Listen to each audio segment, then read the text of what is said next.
Voici donc Carmen, un opéra comique d'après Georges Bizet, joué en 4 actes, mais pour aujourd'hui joué en un acte. Au spectacle.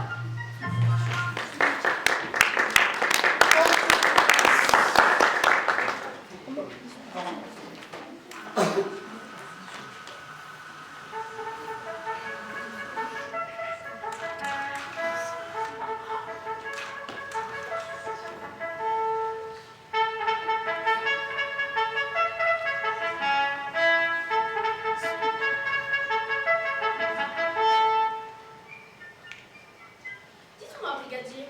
Oui, mon lieutenant. Je suis dans le régiment depuis seulement 2 jours et jamais je ne suis venue à Séville. Qu'est-ce que c'est que ce grand bâtiment? C'est la manufacture de tabac, mon lieutenant. Ce sont des femmes qui travaillent là? Oui, mais ils ne sont pas maintenant. Tout à l'heure, après leur dîner, elles reviendront. Et je vous réponds qu'alors, il y aura du monde pour les voir passer. Elles sont nombreuses. Ma foi, elles sont bien 400 ou 500 à rouler des cigares dans une grande salle. Ce doit être curieux. Oui, mais les hommes n'ont pas le droit d'entrer sans permission. Parce que quand il fait chaud, ces ouvrières se mettent à leur aise. Surtout les jeunes. Il y en a de jeunes Oh oui, mon lieutenant. et de jolies. Je le suppose. Mais à vous dire vrai, et bien que j'ai été de garde plusieurs fois ici déjà, je n'en suis pas bien sûr. Car je ne les ai jamais beaucoup regardées. Allons donc. Que voulez-vous? Ces andalous me font peur. Je ne suis pas fait à leur manière. Toujours à railler, jamais un mot de raison. Que faites-vous à Séville, mon bon José? Don José Lizarabengoa, c'est mon nom.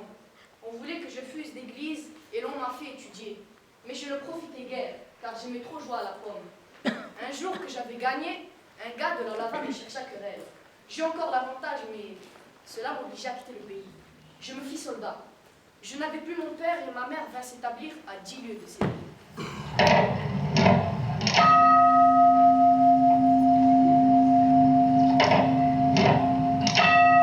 Voici la cloche, mon lieutenant. Vous allez pouvoir juger par vous-même. Quant à moi, je vais faire une chaîne pour attacher mon épinglet.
garçon, là.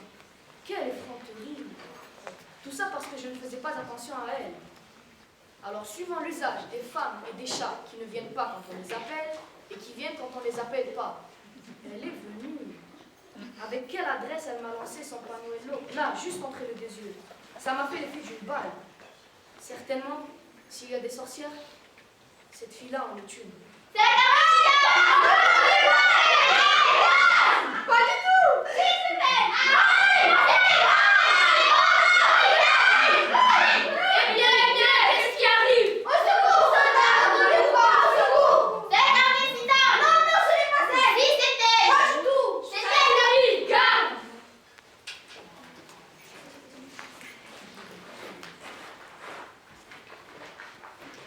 C'est un incident! Non, non, ce n'est pas elle! Si, c'était! Pas du tout! C'était dans le premier coup! Ne les écoutez pas, monsieur, écoutez-nous! La Manuelita disait et répétait à voix haute qu'elle a fait sans faute un âne qui lui plaisait. Alors, la Carmencita, rayeuse à son ordinaire, dit alors: un âne, pourquoi faire? Un balai te suffira. La Manuelita riposta et dit à sa camarade: pour certaines promenades, mon âne te servira. Et ce jour-là, tu pourras faire la fière. Là-dessus, toutes les deux se sont prises aux cheveux. Au diable tout ce bavardage! Prenez 2 hommes avec vous et voyez là-dedans qui cause ce tapage. C'est la Carmencita! Non, non, ce n'est pas elle! Oh là, éloignez-moi de ces femmes-là! Écoutez-nous, écoutez-nous! Ne les écoutez pas, monsieur! Écoutez-nous!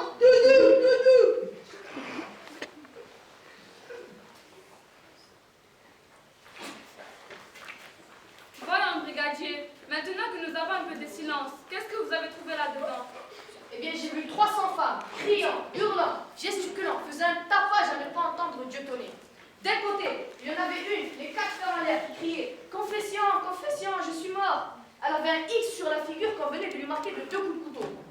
Et en face de la blessée, j'ai vu... Eh bien, J'ai vu mademoiselle. mademoiselle Carmencita? Oui, mon lieutenant.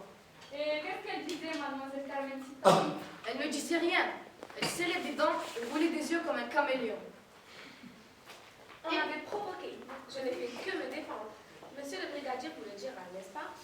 Tout ce que j'ai pu comprendre au milieu du bruit, c'est qu'une discussion s'est levée entre ces deux dames. Et qu'à la suite de cette discussion, la demoiselle, avec le couteau dont elle coupait le bout des cigares, se mit à dessiner des croix de Saint-André sur le visage de sa camarade. Le cas m'a paru clair. J'ai prié de mademoiselle de me suivre. Elle a fait comme un mouvement pour résister, puis s'est résignée et m'a suivi douce comme un mouton. Eh bien, la belle, vous avez entendu le brigadier? Avez-vous quelque chose à répondre? Parlez, j'attends.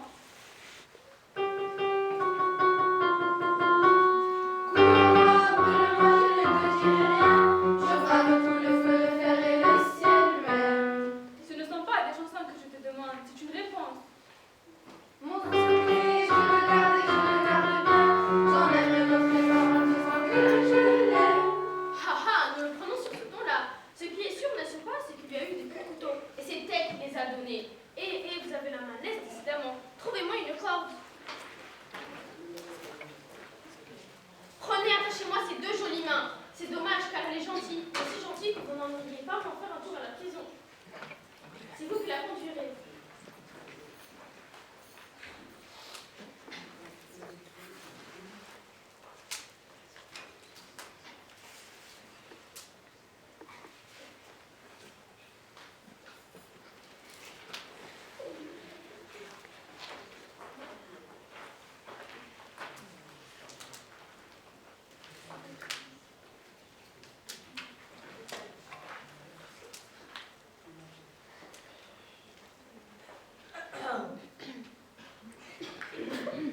C'est vous qui la conduirez. Où vous me conduirez? À la prison, ma pauvre enfant. Et alors, que vais-je devenir? Seigneur officier, ayez pitié de moi. Vous êtes si gentil. Cette corde, comme vous l'avez serrée, cette corde, j'ai les poignets brisés. Si elle vous blesse, je puis la desserrer. Laisse-moi m'échapper. Je te donnerai une petite pierre qui te fera aimer de toutes les femmes. Allons donc, nous ne sommes pas ici pour dire des balivernes. Il faut aller à la prison, c'est la consigne, et il n'y a pas de remède. Je suis de là-bas. Tu es bien emmené dans le bois et bien assez. Vous travaillez à la manufacture pour gagner du pain pour lait de ma pauvre mère qui n'a que moi. On m'a insulté parce que je ne suis pas de ce pays de filou et de marchand d'oranges pourris. Et ces coquilles se sont toutes mis contre moi parce que je leur ai dit que tous leurs chapeaux de série avec leur couteau, ne ferait pas peur à un gars de chez nous. Camarade, mon ami, ne ferait rien pour moi? Allons donc, il n'y a pas un mot de vrai. Votre teint, votre bouche, vos yeux, vous êtes bohémienne. Bohémienne, tu crois? J'en suis sûre. En fait, je suis bien bonne de me donner la peine de mentir. Oui, je suis bohémienne, mais tu n'en feras pas moins que ce que je te demande. Tu le feras parce que tu m'aimes. Moi? Et oui, tu m'aimes. Ne me dis pas non, je me connais. Tes regards, la façon dont tu me parles. Et ce panuelo que tu as gardé. Oh, tu peux le jeter maintenant. Ça n'y fera rien. Il est resté assez de temps sur ton cœur. Le charme a opéré. Tais-toi, tu entends? Je te défends de me parler. C'est très bien, seigneur officier, c'est très bien. Vous me défendez de parler, je ne parlerai plus. Je t'avais dit de ne plus me parler. Je ne te parle pas, je chante pour moi-même. Et je pense, il n'est pas défendu de penser, je pense à un certain officier qui m'aime et que l'un de ces jours, je pourrais bien aimer. Carmen. Mon officier n'est pas un capitaine, pas même un lieutenant, il n'est que brigadier. Mais c'est assez pour une bohémienne et je daigne m'en contenter. Carmen, je suis comme un homme ivre. Si je cède, si je me livre, ta promesse, tu la tiendras. Si je t'aime, tu m'aimeras.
Monsieur les officiers, je vous remercie. Votre toast, je peux vous le rendre. Signores car avec les soldats. Les toreros peuvent s'entendre. Pour plaisir, ils ont des combats. Le cirque plein ces jours de fête, le cirque plein de haut en bas. Les spectateurs perdent de la tête, s'interpellent à grand fracas, poussés jusqu'à la fourrure. Car c'est la fête du courage, c'est la fête des gens de cœur.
Allez, silence s'il vous plaît.